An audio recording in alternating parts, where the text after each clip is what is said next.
there's an interesting dynamic there, which is not new, that there's almost like two versions of you in your head. There's the version of you that has this grander, larger vision of what you want to do. I want to be grateful. I want to be generous. I want to build grip strength, right? Whatever it is. Yeah. Then there's that version of you in the moment that's forcing you to actually have to build the habit the way you're saying. Because if those two things were aligned, if you actually believed, I want to practice more gratitude, in theory, which is not reality, you would just do that. You wouldn't need to stack the habit. You wouldn't need to kind of create this environment where it's easy. You wouldn't have to, in effect, kind of trick your mind into being like, this is something we do now. Now, I say all that with complete belief and understanding in the system that you're putting forth, because I try and practice it a lot myself because it does work. But I wonder again in the philosophical question of like, what does that say about us? Like, who's the true us? Is it the us that's saying, I want to build this habit and is using this trick, and we just have to overcome this kind of other version of us that's trying to stop us? Or is that the true version of us and we're actually aspiring to be something we're not, which is a good thing. There's nothing wrong with that. How do you think about that? How do you think about the fact that in some ways you have to trick yourself to do these things that you supposedly want to do? Yeah. I hope I'm attributing this right, but what came to my mind as you were talking about that, I believe it's a Native American folk story about a Native American chief talking to his son, and to his son, he says, there are two wolves that live inside of you. There's the light wolf and there's the dark wolf. And, which one wins? And his answer was, the one that you feed wins. And so are we more like this or are we more like that? I think that's the human condition.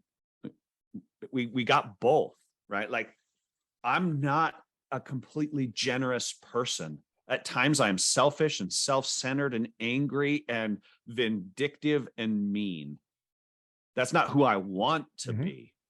Who I want to be is a person of kindness and generosity. And what wins is what I feed. And it's so easier to feed that shitty doesn't wolf, it seem for lack that of a better way? phrase. It just seems easier to feed that one, right? It seems that way. And I, with looking around kind of the societal landscape right now, man, it just seems like more of the dark, negative, angry wolf is being fed right now, and that's what's growing. And it seems like it's easier to feed that one. It feels like that's sliding downhill, and goodness and light and kindness is trudging uphill. And so, yeah, we have to just decide. And I think about that sometimes, like when I'm about to take a particular action, that line will pop into my head. Which wolf are you feeding right now? Because it's true, I have both inside of me, and I just have to decide which one I'm going to feed. And then sometimes that stops me from, like, taking the angry, vindictive action and instead trying to feed my better, higher, higher angels. I think More it was a virtuous line from wolf. Abraham Lincoln or something. The virtuous wolf. Yeah. And it's interesting because the implications of that can go in so many different directions, right? There's some people that would think about that concept and say, well, I guess I should just be me then, right? If who I am is that darker wolf, like, I should just do that because that's being true to me, and it shouldn't be this hard to be something I'm not, right? That's a way some people go. There's another way some people go, which I think is, more spiritual, typically faith driven, but not always, of that's the test that is being a human. Can you overcome that dark wolf and still be the better person? Figure out a way to make a positive impact on the world. And that's the challenge. That's the test we all live every day, and we're all going through it. And it's literally just a day-by-day battle to say, which wolf am I going to feed today? And that's a really interesting thing to see where people go with that. And like, what does it mean for us as humans? Because I find myself, it's all so interconnected and complicated, because sometimes you might need to feed what seems like that darker wolf because you just need it. You need to kind of go there and give that to you so that you can feed the other wolf later on. And it all gets very convoluted and messy.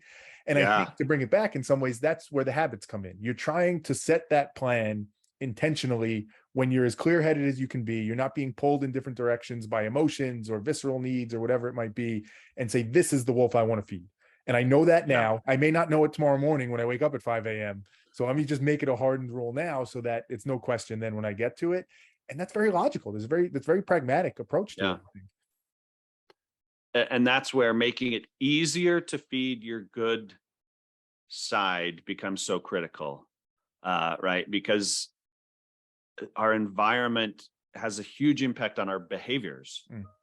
And so if you intentionally build your environment in such a way that it's easier to do the things you want to do and harder to do the things you don't want to do, then um Pretty then good it's recipe. yeah, your better wolf will get fed more frequently.